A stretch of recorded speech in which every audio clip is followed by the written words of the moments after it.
Começa agora mais um Estado de Excelência que tem o apoio da Unisul, da FECOAGRO, da Tractibel Energia e do Sistema Fiesc.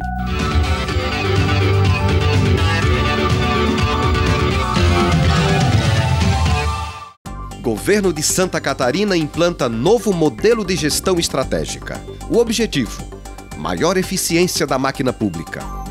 O programa é coordenado pelo secretário da Casa Civil, Derli Massaúde de Anunciação, que falou para o Estado de Excelência sobre as ações implantadas desde o início das operações, em março de 2012.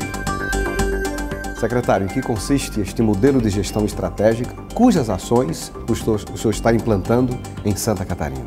Na realidade, a gente está buscando, através de técnicas existentes de administração, fazer com que o Estado volte a ter capacidade e investir com receita corrente e não somente através de endividamento. Essa é a grande missão, ou seja, otimizar os recursos públicos. Eu gostaria que o senhor detalhasse esse plano e quais são os aspectos que ele melhor enfatiza. Na realidade, nós temos, quando a gente fala assim, eu que vim da área privada, parece que tudo na área pública é ruim, não é verdadeiro. Tem ótimas coisas na área pública. Eu acho que o segredo está a gente pegar o que existe de bom na área pública com aquilo que existe de bom na área privada e tentar fazer essa simbiose do que existe de melhor. E é isso que nós estamos tentando fazer, aproveitar tudo de bom que tem na área pública e algumas dinâmicas, algumas técnicas aplicadas na iniciativa privada, tentando trazer para dentro da área pública. Mas tudo isso aí são técnicas que tem várias, né? Nós estamos aplicando uma. O mais importante, o mais difícil justamente é formar a cultura do todo, porque nós estamos falando, o Estado tem quase 100 mil servidores, tu formar a cultura para que todos, né, consigam interagir dentro de um mesmo destino, dentro do mesmo objetivo, é a parte mais difícil, em razão de todo o universo que ele envolve. Eu penso que o processo cultural realmente é o maior desafio da implantação de uma proposta tão ousada quanto esta que o senhor está liderando. De que maneira o senhor está vencendo este desafio do processo cultural? Ele, na minha visão, ele só tem uma lógica, ele tem que ser de cima para baixo. Então tudo nasceu pelo desejo do governador do estado, que está aqui legitimamente em cima dos votos que recebeu na urna, ou seja, dentro do processo democrático. Em ele tendo essa vontade, ele pegou e delegou, no caso a mim, nesse momento, para que a gente tente fazer em todo o governo do estado. E o caminho é lógico, ele é piramidal. A primeira coisa é nós fazermos com que os secretários de estado comprem a ideia, depois os seus adjuntos comprem a ideia e que ele venha num efeito cascata até o chamado a base da pirâmide. Então esse é um trabalho longo, com certeza eu não vou conseguir terminar, porque cultura é um processo muito longo, mas eu acho que fica a semente, né? Tem uma semente daquilo que está sendo plantado a desejo do governador Raimundo Colombo. E quais são os benefícios que o senhor projeta com a implantação desse novo modelo? Na realidade, quando a gente começou, a gente teve um percalço, né? Que foi justamente naquele momento em que a União estava decidindo a Resolução 72, que dava uma forma igualitária à alíquota do ICMS para a questão das importações. Então, aquilo que a gente estava trabalhando para que já começasse a surtir efeito para novos investimentos, na realidade a gente começou a utilizar para suprir a queda de receita que teve com o movimento da resolução. Então se confundiu naquele momento, tanto é que nós fizemos um plano de economia e ele terminou se confundindo um pouco economia com o modelo de gestão, quando não tem nada a ver. É, distinto. Não tem nada a ver, mas foi natural, né? Algo novo, foi natural que assim fosse entendido. De que maneira o senhor imagina que o senhor vai conduzir este processo, da maneira como ele foi concebido, trazendo os benefícios que são esperados de uma estrutura moderna, de gestão, sendo um processo político, secretário? Na realidade, eu não vejo a política como um mal, muito pelo contrário, eu vejo ela como um bem e como fortalecimento da democracia.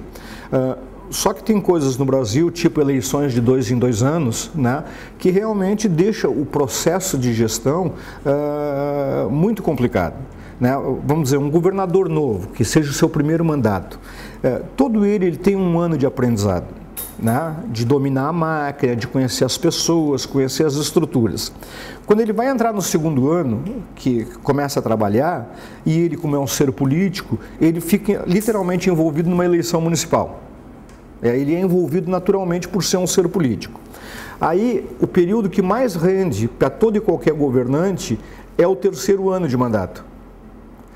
Chega no 4º ano, né? Estamos na política de novo de eleição, ou de reeleição, ou para fazer o seu sucessor. Então esse processo eu acho que tem que mudar, né? Aí é uma opinião pessoal, eu sou defensor que não deveria ter reeleição, poderia ser um mandato um pouco mais longo, 5 ou 6 anos, mas sem reeleição, e que elas fossem todas numa data só. Né? Porque teria mais tempo para essa figura do político que recebe o mandato público, o mandato popular, em que ele tivesse tranquilidade de trabalhar o seu mandato todo. Secretário, em que está baseado o plano de gestão estratégica do governo do estado de Santa Catarina? Ele tem vários pilares e eles são extremamente dinâmicos, né? Assim como eles podem se tornar perene, eles podem cumprir uma missão temporal e assim que ficar concluído, eles desaparecem automaticamente. Exemplo, nós estamos fazendo um estudo agora, liderado pelo presidente da Celesc, Antônio Gavazzoni, de estudar toda a estrutura governamental. Né?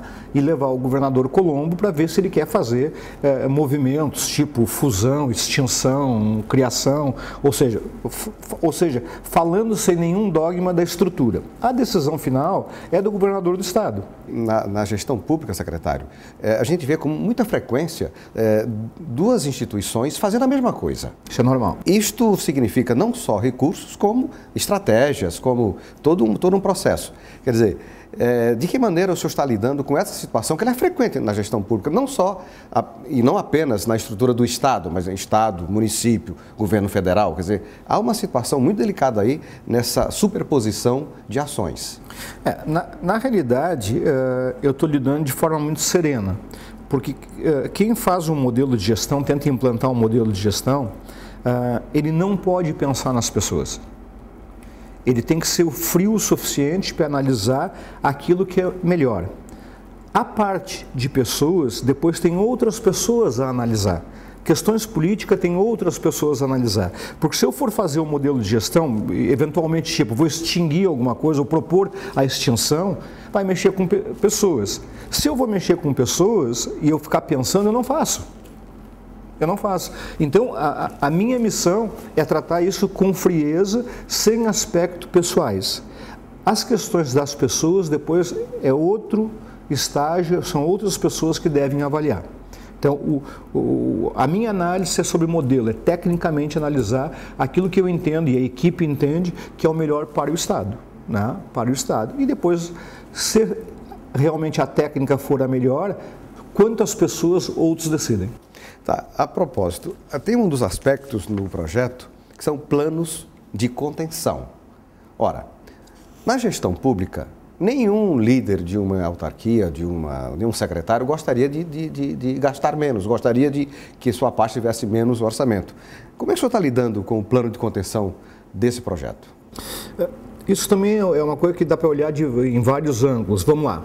Se nós pegarmos a saúde e a educação, tudo que a gente fizer de contenção é só para melhorar a qualidade, porque a nível constitucional eu tenho que colocar o mesmo dinheiro lá. Certo. Eu tenho que colocar 25% na educação, 12% na saúde.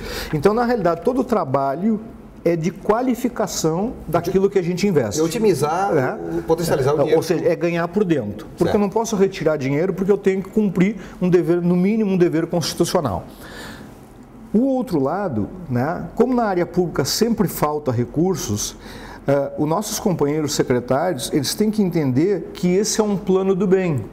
Nós não estamos tirando dinheiro deles, nós estamos dizendo o seguinte, com os recursos que vocês têm, nós temos que fazer mais e melhor. Que é a lógica da gestão privada, quer dizer, produtividade, fazer mais com o mesmo dinheiro.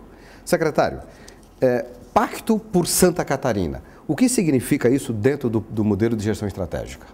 Na realidade, o governador Colombo, né, em cima dos seus canais de comunicação diversos em Brasília, auxiliado por outros companheiros políticos, abriu algumas linhas de financiamento para o Estado extremamente importantes, né? O que normalmente ocorria é que, de acordo com o destino desses recursos, os investimentos ficavam soltos, né? Então, a gente investiu, fez uma ponte, reformou um hospital. A gente criou o pacto para dar uma noção bem clara de prestação de contas para a sociedade, que esse recurso, que é muito volume, né, são mais de 5 bilhões de reais, esses recursos né, para onde vão ser destinados e para que a sociedade enxergue como um todo. Porque nós temos que ser frio para entender que a sociedade hoje é muito desconfiada de quem faz serviço público, né? Então, quanto mais clareza, mais transparência a gente conseguir passar para a sociedade com o que está sendo feito com os recursos, se torna muito importante. E a ideia do pacto foi justamente essa, ou seja, desses recursos que não são poucos, que estão vindo para o Estado a nível de financiamento, que a gente demonstre à sociedade o que está sendo feito com eles. Grupos analíticos também fazem parte do pacote da gestão estratégica. E dentro desse grupo, há 3 subgrupos. Um deles, que eu gostaria que o secretário falasse, é sobre os aditivos nos contratos que já existem em relação ao Estado. Como é que o secretário está lidando com isso? Na realidade, isso no Brasil todo, eu digo que virou uma praga, né? Virou uma praga a questão de aditivos. Aditivo é apenas uma saída que tem para uma possível distorção no transcorrer para contrato e que terminou virando uma regra, né? Nós tomamos 2 medidas. A primeira, as licitações de obras normalmente são feitas em cima de projeto básico e não do projeto executivo. Ou seja, o projeto básico, ele carece de profundidade na análise, o que fatalmente quase sempre exige que tenha um aditivo. Então, a partir de março de 2013, no governo do estado de Santa Catarina, as licitações para obras deverão ser feitas em cima do projeto executivo, o que já vai reduzir muito os aditivos contratuais. E os outros aditivos, depois que essa regra entrar em vigor, nós criamos uma comissão na qual fazem parte pessoas da Procuradoria-Geral do Estado, da Secretaria da Fazenda, da Secretaria da Administração, da Casa Civil, e todos os aditivos são analisados, né? Todos são analisados. E o resultado está sendo bastante positivo. Por exemplo, a gente começou há 3 meses esse processo. Até agora nós tivemos 11 milhões de reais nos 3 meses de aditivo. Para conseguir fazer um paralelo, que é 11, né, daria menos de 5 por mês. No ano passado foram 700 milhões em aditivo, para a gente conseguir mensurar a grandeza. Então, realmente, nós estamos apertando muito. Para passar um aditivo tem que ter muita explicação o porquê do aditivo. E o ano que vem vai melhorar mais ainda, porque no momento que a gente fizer licitações em cima do projeto executivo, elimina quase que por completo o aditivo em obras. Secretário, como é que está sendo o apoio político que o senhor está recebendo, tanto do governador quanto dos secretários, para o senhor implantar essas medidas que elas realmente são desafiadoras? Na realidade foi o que eu disse, né? Se ele não fosse um plano do bem, eu acho que eu teria muito mais dificuldades, né? Agora, o perfil do secretariado do governo Colombo, ele tem um bom perfil, muita experiência também do outro lado do balcão. Na educação nós temos um ex-reitor, na saúde nós temos um médico, assim sucessivamente. Tem gente com muita formação e que eu acho que entenderam, né? Mas mesmo que tenha alguma falta de experiência, tem uma coisa que é nítida, que é o anseio popular.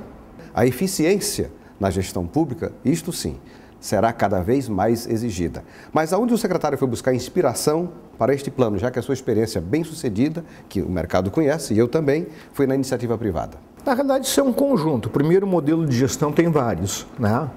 Hoje, com o advento de internet, tudo a gente pode pesquisar à vontade.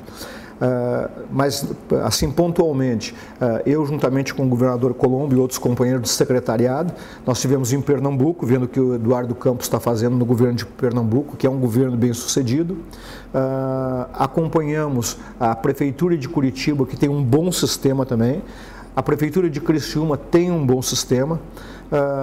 Aproveitamos a nossa formação e aquilo nosso aprendizado na iniciativa privada e tentamos moldar um plano de gestão, um modelo de gestão que fosse ao encontro do que pensa o governador.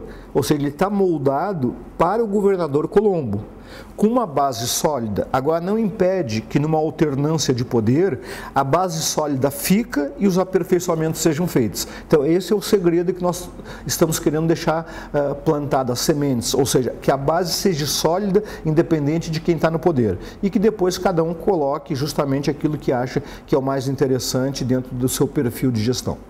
Secretário, que inovações apresentam este plano, este modelo de gestão que o senhor está liderando? Eu acho que tem vários, né? Tem 2 que me agradam muito. Um é o que a gente apelidou de logística. se a gente chegar numa cidade, por exemplo, a área pública tem prédio para tudo que é lado e tudo separado, né? Epagre tem um prédio, as escolas próximas, tem 4, 5, 6 escolas num raio de 1 quilômetro, ou seja, não tem mais espaço para isso, né? Então essa logística toda, nós estamos mapeando isso e vamos fazer um geoprocessamento para justamente ver o que a gente pode otimizar, justamente unindo, unificando áreas. E essa logística está a cargo de quem? Quem está coordenando as ações específicas da logística? Da logística é a Secretaria da Fazenda, sob a coordenação do Coronel Abel, que é um diretor ali da administração, ele que está coordenando esse trabalho para mim, para nós do governo. E tem um outro que a gente comentou um pouco antes das eleições com o governador, lançou a semente, né? E ele gostou muito, que eu acho que é um grande desafio, é que a gente tentar implantar uma central única de compras e licitação do governo do estado. Essa realmente, talvez, junto com o processo cultural, seja o segundo grande desafio deste modelo de gestão estratégica. Esse é difícil pela grandiosidade do governo, mas estão aí as grandes empresas que dão o exemplo, né? Porque que é a maior empresa, o maior varejo do Brasil, que é Casas Bahia, com faturamento quase igual ao governo do estado de Santa Catarina. Por que ele faz as suas compras no mesmo lugar com os mesmos compradores? Porque ele ganha escala, ele ganha na negociação, ou seja, ele tem um processo de mercado que realmente esse conjunto de coisas beneficia a Casas Bahia. Mas a Casa Bahia tem concorrência, o governo não tem concorrência? Tem concorrência sim, é prestar um bom serviço para a sociedade, é não deixar a sociedade ficar reclamando que o serviço é ruim. Essa é a grande concorrência do governo, entendeu? É deixar uma sociedade satisfeita, é conseguir ir ao hospital e ser atendido num tempo adequado, é ir numa escola e ela estar qualificada o suficiente para receber os alunos. Então tem concorrência, uma concorrência diferente, mas tem. Foi o que a gente disse no início do programa. A iniciativa privada, de forma legítima, o lucro dela é financeiro, é resultado para o acionista. Na área pública é a satisfação da sociedade. Então tem concorrência sim. Mas veja só, a saúde, que recebe 12% do orçamento do Estado, não padece de tanta falta de dinheiro. O que padece mais é de uma administração mais adequada dos recursos públicos. E aí nós entramos no grande desafio do seu projeto, que é o processo cultural. E as pessoas ainda imaginam que no serviço público não há uma cobrança. De que maneira o senhor vai exercer essa cobrança, que o governo vai exercer essa cobrança, para que o cidadão receba do governo o que ele deve receber com qualidade e com eficiência? Na realidade, o primeiro passo foi justamente isso. Eu não posso exigir de alguém, no caso um secretário de Estado, que ele forneça uma qualidade lá na ponta, se eu retenho recursos dele, se eu não tenho recurso suficiente para dar para que ele desenvolva isso, né? Então, justamente o plano começou em fazer um ajustamento, a gente falou no início do programa, em ter capacidade de investir com a receita corrente. Em isso sendo conseguido, nós vamos para a ponta, exigindo do secretário que ele forneça essa qualidade, seja treinando pessoas, tendo o número adequado de pessoas, tendo os equipamentos adequados em cada situação, seja segurança, saúde, educação e assim sucessivamente. E um dos itens que eu acho importante é que se nós comprarmos bem, porque o Estado compra muito, né, ele precisa de muita coisa em todas as áreas, se ele compra bem, é uma maneira de sobrar recursos para justamente aplicar em pessoal. A gente pagar bem o funcionário público, a gente treinar o funcionário público. Então, esse conjunto, nós temos que ter equipamento e gente, né? Se nós conseguirmos levar equilibrado um corpo de servidores satisfeito, qualificado e bem remunerado, e de outro lado entregar os equipamentos necessários para prestar um bom serviço, a equação está fechada. No caso da central de compras, levando a efeito, eu presumo que o senhor vai combater um dos vícios mais frequentes na gestão pública, que é você encontrar o mesmo produto sendo adquirido por uma unidade com preço diferente de outra unidade do mesmo governo. Quer dizer, de que maneira o senhor vai cruzar esses dados e como é que vai funcionar isso na prática? Na realidade, nós estamos até um pouquinho mais longe. Se tu olhar nesse gráfico que tu tem aqui no item grupos referências, tem um que diz ali Painel Brasil. Esse Painel Brasil, o que é? Quem está cuidando disso é o secretário do Planejamento, Felipe Melo. Nós estamos fechando um convênio com todos os estados brasileiros, no sentido que nós vamos ter um programa em computador, na qual cada item que cada governo compra, ele informa quanto ele pagou.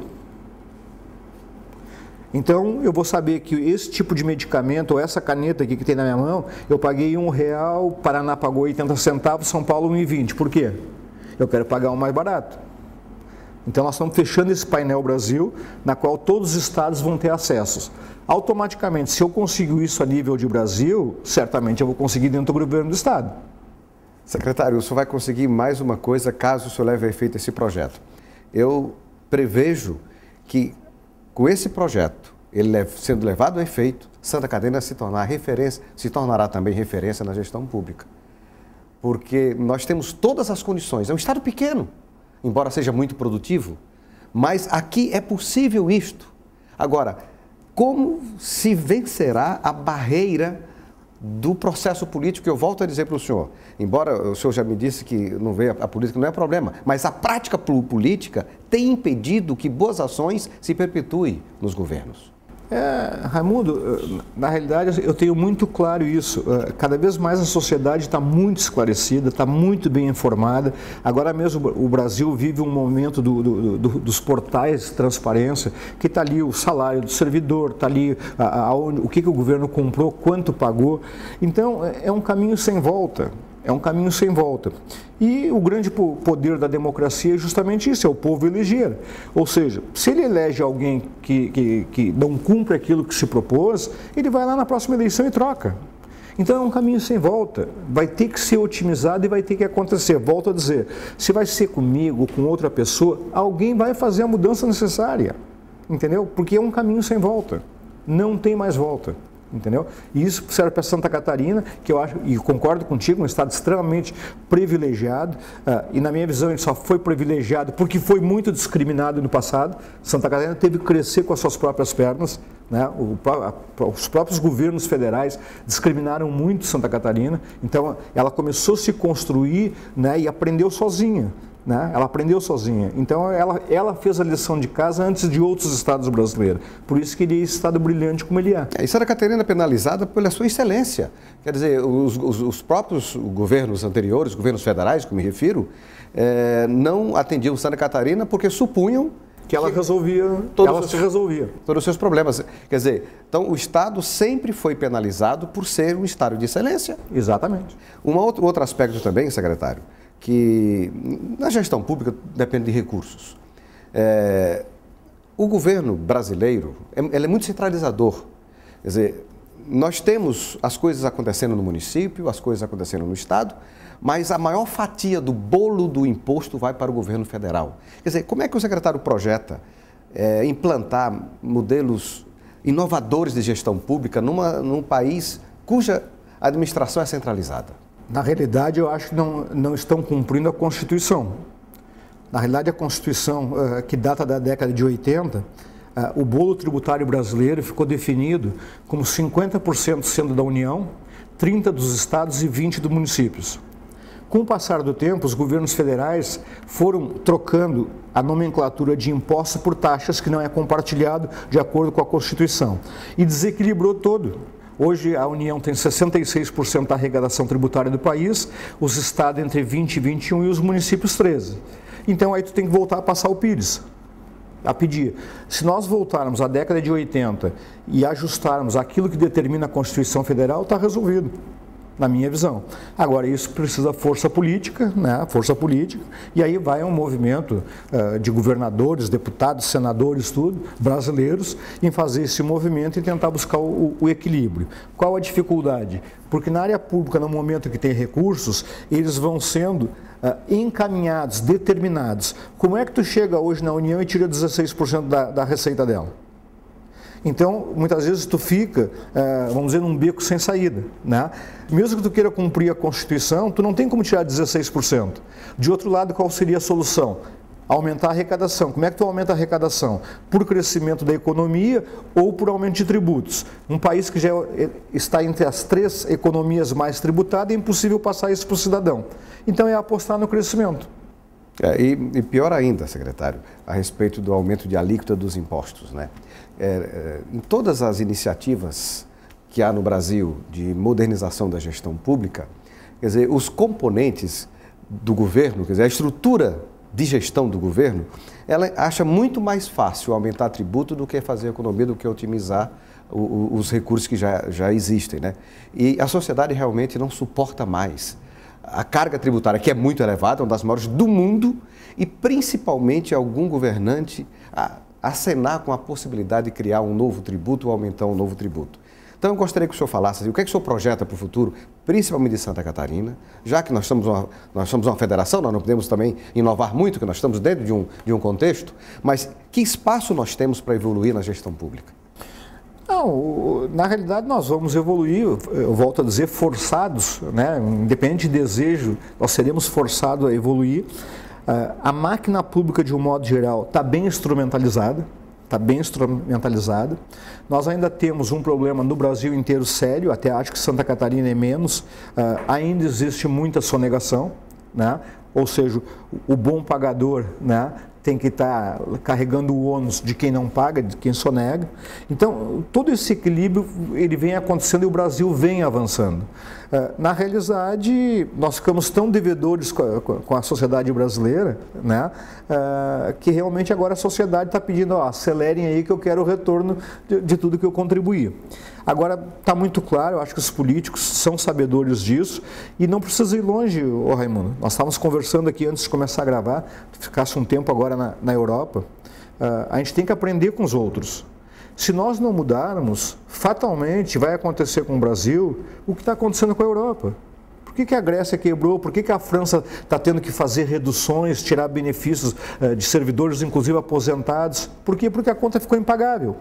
Então, para que nós vamos cometer o mesmo erro? Basta ter sabedoria para dizer o seguinte, existem exemplos no mundo e eu não vou cometer o mesmo erro, né? Então, tem cabeças suficientes nesse país, né, com muita competência e que sabem os caminhos a ser tomado, né? Agora vai justamente dos políticos entenderem tudo isso e legislar para que isso venha a acontecer.